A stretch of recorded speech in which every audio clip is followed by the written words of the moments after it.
Welcome back. My name is Julie Marie and I have been reading the Bible here. Consider sharing these videos with a friend. You can be a blessing in their walk. Deuteronomy chapter 17, and the Bible reads, "Do not sacrifice to the Lord your God an ox or a sheep that has any defect or flaw in it, for that would be detestable to him.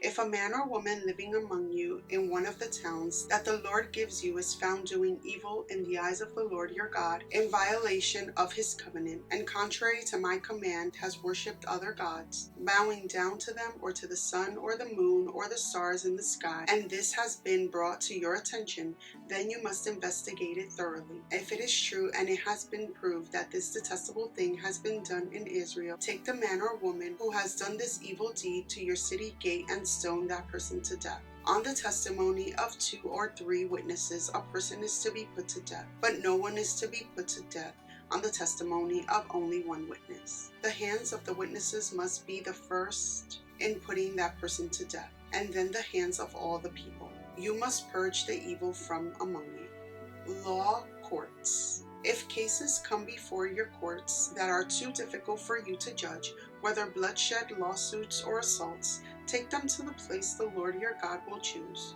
Go to the Levitical priests and to the judge who is in the office at that time. Inquire of them and they will give you the verdict. You must act according to the decisions they give you at the place the Lord will choose. Be careful to do everything they instruct you to do. Act according to whatever they teach you and the decisions they give you. Do not turn aside from what they tell you, to the right or to the left. Anyone who shows contempt for the judge or for the priest who stands ministering there to the Lord your God is to be put to death. You must purge the evil from Israel. All the people will hear and be afraid, and will not be contentious again. The king. When you enter the land the Lord your God is giving you, and you have taken possession of it and settled in it, and you say, "Let us take a king over us, like all the nations around us," be sure to appoint over you a king the Lord your God chooses. He must be from among your fellow Israelites. Do not place a foreigner over you, one who is not an Israelite. The king, moreover, must not require great numbers of horses for himself or make people return to Egypt to get more of them. For the Lord has told you, you are not to go back that way again. He must not take many wives or his heart will be led astray. He must not accumulate large amounts of silver and gold. When he takes the throne of his kingdom, he is to write for himself on a scroll a copy of this law, taken from that of the Levitical priests. It is to be with him, and he is to read it all the days of his life, so that he may learn to revere the Lord his God and follow carefully all the words of this law and these decrees, and not consider himself better than his fellow Israelites and turn from the law to the right or to the left. Then he and his descendants will reign a long time over his kingdom in Israel. Deuteronomy chapter 18. Offerings for the priests and Levites. The Levitical priests, indeed the whole tribe of Levi, are to have no allotment or inheritance with Israel. They shall live on the food offerings presented to the Lord, for that is their inheritance. They shall have no inheritance among their fellow Israelites. The Lord is their inheritance, as he promised them. This is the share due to the priest from the people who sacrifice a bull or a sheep, the shoulder, the internal organs, and the meat from the head. You are to give them the first fruits of your grain, new wine and olive oil, and the first wool from the shearing of your sheep. For the Lord your God has chosen them and their descendants out of all your tribes to stand and minister in the Lord's name always. If a Levite moves from one of your towns anywhere in Israel where he is living, and comes in all earnestness to the place the Lord will choose, he may minister in the name of the Lord his God, like all his fellow Levites who serve there in the presence of the Lord. He is to share equally in their benefits, even though he has received money from the sale of family possessions. Occult practices. When you enter the land the Lord your God is giving you, do not learn to imitate the detestable ways of the nations there. Let no one be found among you who sacrifices their son or daughter in the fire, who practices divination or sorcery, interprets omens, engages in witchcraft, or casts spells, or who is a medium or spiritist, or who consults the dead. Anyone who does these things is detestable to the Lord. Because of these same detestable practices, the Lord your God will drive out those nations before you. You must be blameless before the Lord your God. The prophet. The nations you will dispossess listen to those who practice sorcery or divination. But as for you, the Lord your God has not permitted you to do so. The Lord your God will raise up for you a prophet like me from among you, from your fellow Israelites. You must listen to him, for this is what you asked of the Lord your God at Horeb on the day of the assembly, when you asked, "Let us not hear the voice of the Lord our God, nor see this great fire anymore, or we will die." The Lord said to me, "What they say is good. I will raise up for them a prophet like you from among their fellow Israelites, and I will put my words in his mouth. He will tell them everything I command him. I myself will call to account anyone who does not listen to my words that the prophet speaks in my name. But a prophet who presumes to speak in my name anything I have not commanded, or a prophet who speaks in the name of other gods, is to be put to death. You may say to yourselves, how can we know when a message has not been spoken by the Lord? If what a prophet proclaims in the name of the Lord does not take place or come true, that is a message the Lord has not spoken. That prophet has spoken presumptuously, so do not be alarmed.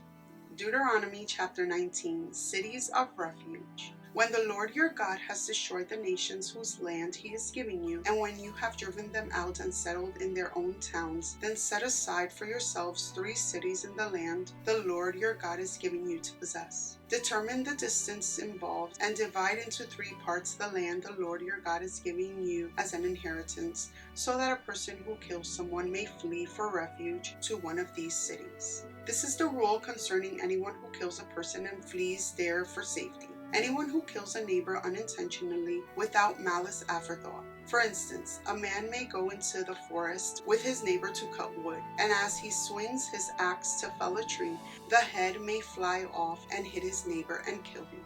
That man may flee to one of these cities and save his life. Otherwise, the avenger of blood might pursue him in a rage, overtake him if the distance is too great, and kill him even though he is not deserving of death, since he did not do it to his neighbor without malice aforethought.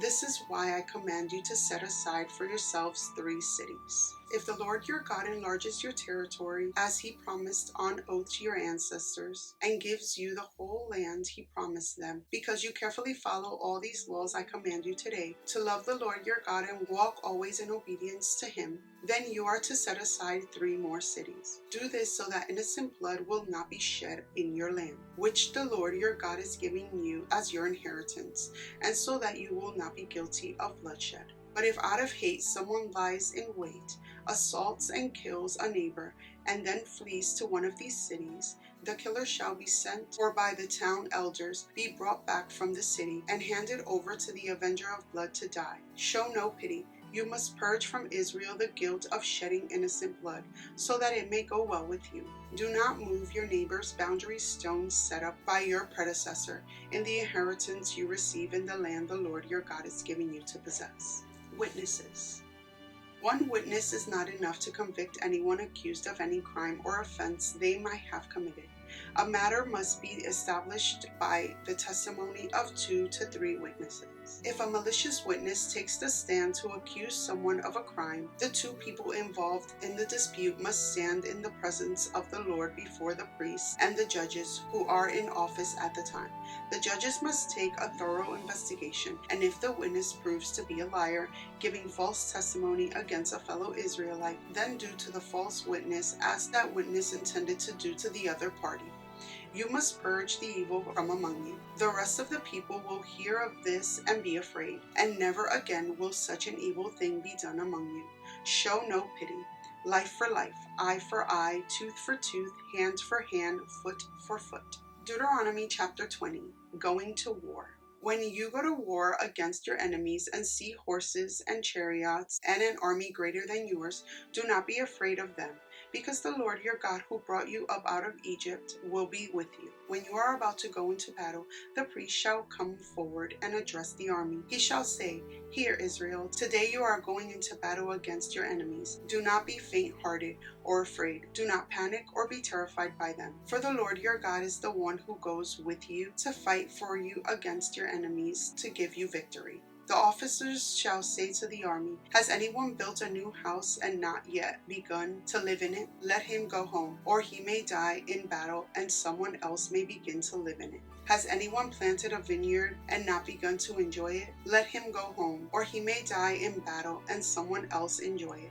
Has anyone become pledged to a woman and not married her? Let him go home, or he may die in battle and someone else marry her. Then the officers shall add, is anyone afraid or faint-hearted? Let him go home, so that his fellow soldiers will not become disheartened too. When the officers have finished speaking to the army, they shall appoint commanders over it. When you march up to attack a city, make its people an offer of peace. If they accept and open their gates, all the people in it shall be subject to forced labor and shall work for you. If they refuse to make peace, and they engage you in battle, lay siege to that city. When the Lord your God delivers it into your hands, put to the sword all the men in it.